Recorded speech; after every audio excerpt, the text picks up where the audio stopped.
Let's make creamy, spicy, cozy black bean sweet potato enchiladas.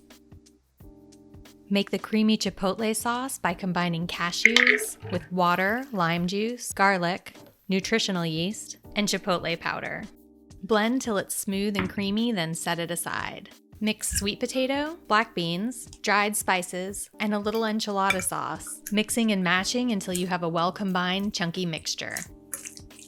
Spoon generous helpings of the mixture into corn or flour tortillas, roll them up, and then arrange them in a single layer on the bottom of a pan coated in enchilada sauce.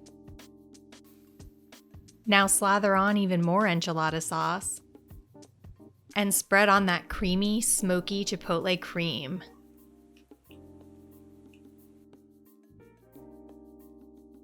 Bake until the topping is browned and the enchilada sauce is bubbly. Then scatter on your favorite toppings and you are ready to serve. I hope that this video answered all of your questions about how to make these hearty, healthy black bean and sweet potato enchiladas.